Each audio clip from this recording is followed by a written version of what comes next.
So let's ask this gentleman who is actually in Philadelphia about what he thinks. Nick is saying 2-2, Jason. What do you think? 2-2 would be a good result because this is a tough place to get a result. I don't think this team is coming in for a draw. I don't think they're playing for that. I don't think that's in Gonzalo Pineda's DNA. And I'm not saying, Nick, that you picking a draw. You're saying they're playing for it. But I think that has to be driven home with just the understanding of what this team's identity is. It's very clear. And this is something that, look, it's been a talking point for a long time. I got into it a little bit last night on AST on 92.9 The Game. Like, there's this narrative that has popped up over recent years that Atlanta United doesn't have an identity or lost its identity or whatever. No. It's been very clear from very early in Gonzalo Pineda's tenure with Atlanta United what the identity of his version of Atlanta United is, which isn't all that different than the previous editions. This is a positional play, possession-based team. That's identity. That's how you function in terms of how you structure a team. When you play that way, and you can go all the way through all the great positional play, possession-based teams worldwide, they're not built to play for draws typically because they take risks, because they get numbers forward, because they're aggressive, because everything is built about scoring goals. And playing for draws is what more defensive teams can do a little more comfortably. Jose Mourinho, the master at it, he can build a team to do that. So this team's going to come in to win the game. They're going to come in to be aggressive. They're going to come in to play their game on the ball, knowing that Philadelphia is a team that's very good at taking you out of that identity. You can't let that happen. And the word I kept coming back to, and we've heard this before, and it is the key. Anytime you play a Philadelphia Union team, you know how they're going to play. They're not going to deviate from it. They have a very clear identity as well. You know what they're going to do, and you've got to be brave to play your game against it, because we saw it at Mercedes-Benz Stadium earlier this year. Atlanta played its game, beat Philadelphia. We saw it earlier than that at the Benz this year against the Red Bulls. Atlanta played its game, beat the Red Bulls. We saw it at Red Bull Arena where Atlanta didn't play its game very well, lost to the Red Bulls. You have to be brave against these teams, and you have to know you're going to have a turnover, you're going to have to win the ball back, you're going to have to fight, you're going to have to scrap, you're going to have to claw, you're going to have to get up, all those things that happen in a Philadelphia game. But ultimately, this team's coming in to win, and they feel like in these last 3 games, they can win all 3. And we don't know, and, understandable if you're any manager during any time of the year, especially as the season goes along. Jim Curtin says, Jose Martinez, Jesus Bueno, Jacob Lesnes, all available for selection against Atlanta United. We just don't know how long that they would be available to play. Also don't know about Andre Blake because his muscles are getting wonky again, and we don't know if it's going to be him or Joe Bendick tonight. Yeah, Blake was not on the injury report. I haven't heard as much about a concern with Blake. Flock is probably the least likely in terms of the questionable players for Philadelphia. At one point, they were talking about him being out for the year. Blake trained yesterday, according to our inside information, Rich Ransom. Yes. Glesnes and Martinez, it sounded like out of the 3, and I'm leaving Blake out of it, leaving the 3 questionable ones on the injury report, it sounded like Glesnes was the most likely. Martinez was next, and Flock was the least. The question for Philly is going to be, do they play a line of 4 in the back or do they play a line of 5? They've done both. Jim Curtin said yesterday in his media availability that they are built to play a 4-4-2 diamond. That's how they feel most comfortable. That's what they want to do.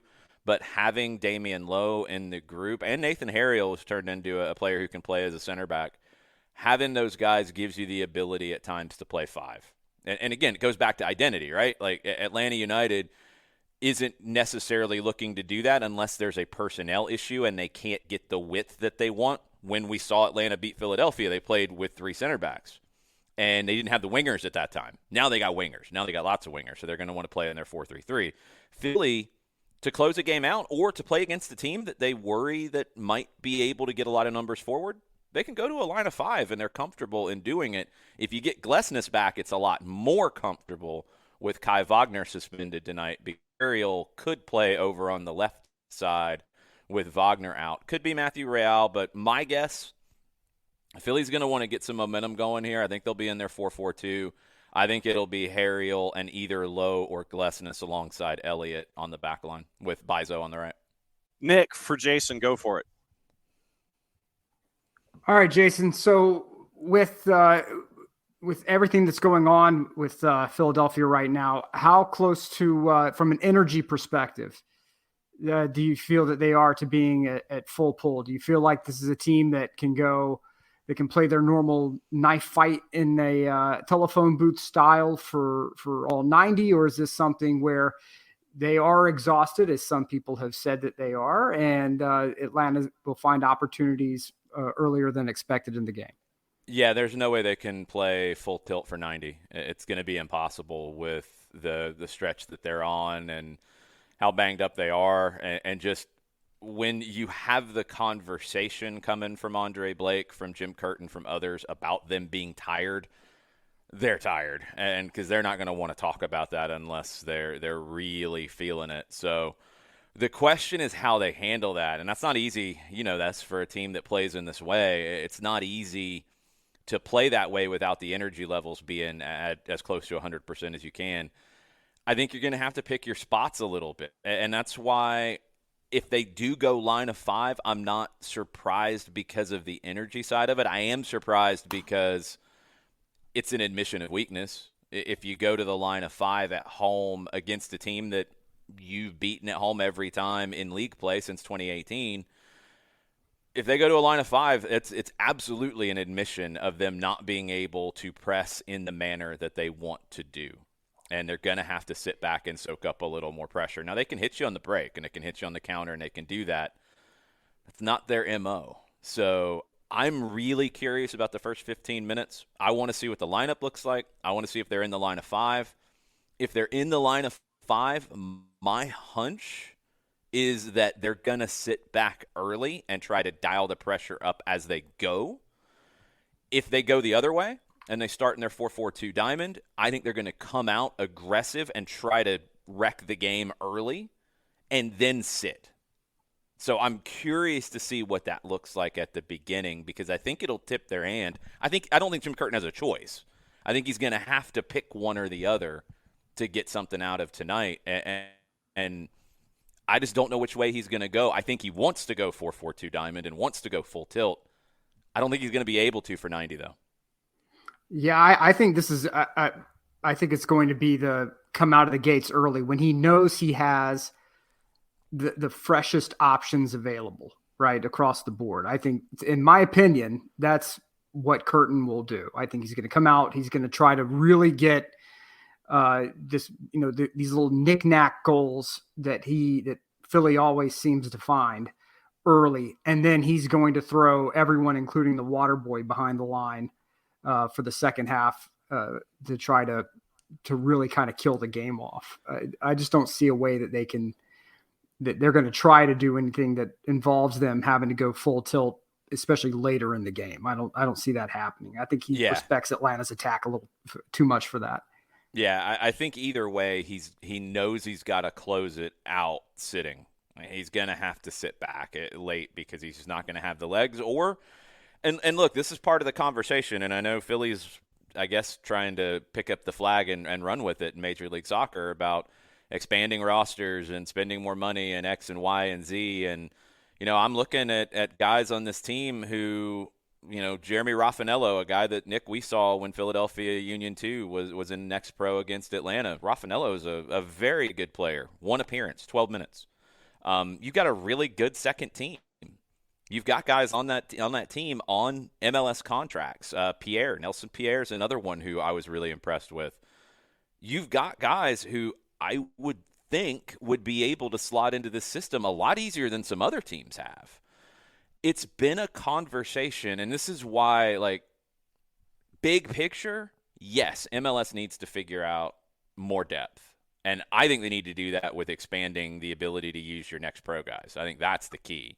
That's the trick, because that should really suit a team like Philly that is so stylistic and so rigid in what they do. You teach it all the way through. It's easier to slot a guy in there than to slot a guy in to replace Saba or Thiago Almada. It's easier to do it. So I don't know why Philly hasn't done more of it to begin with.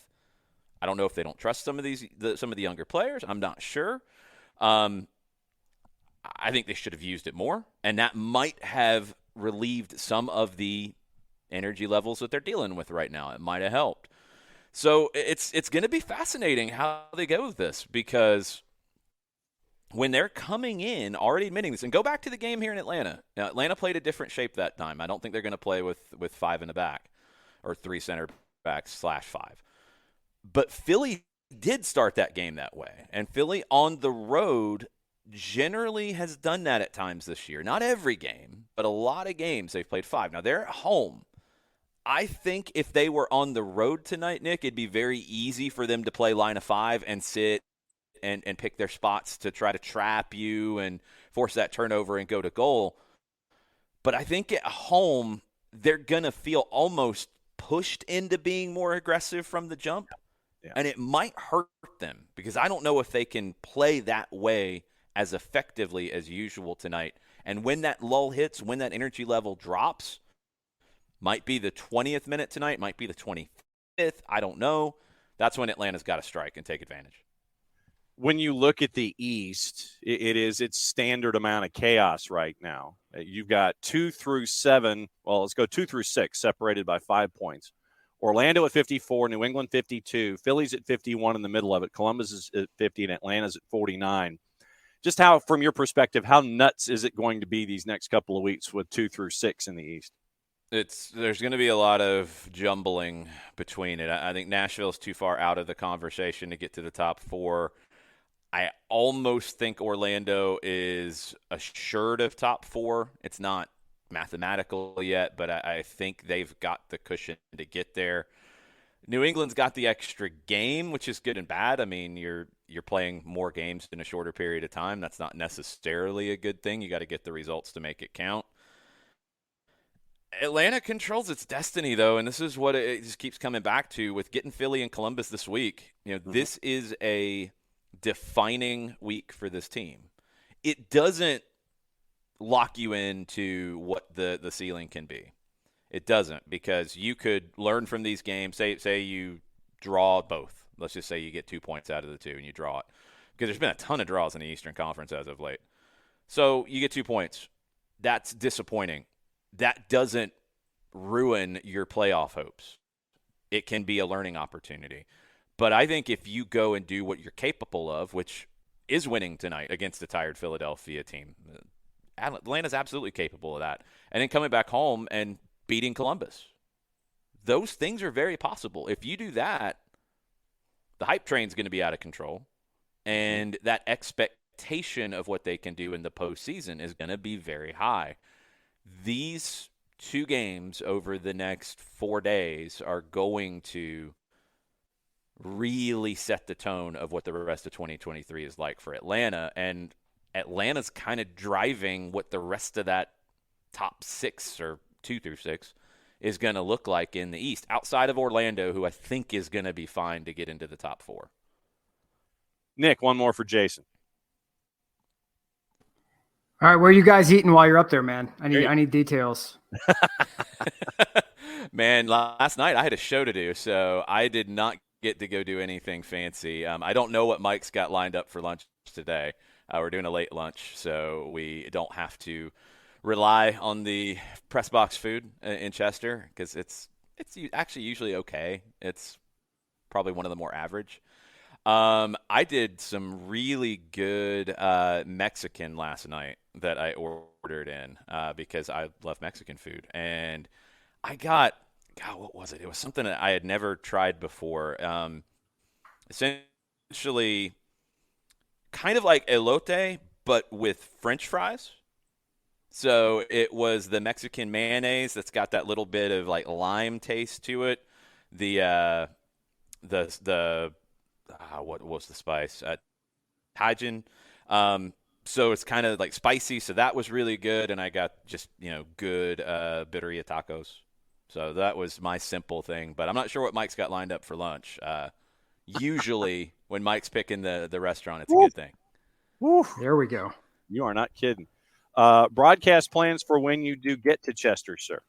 Yeah, we're on at 7 o'clock. You can listen on 92.9 The Game. You can listen on the Odyssey app. You can listen on the Atlanta United app.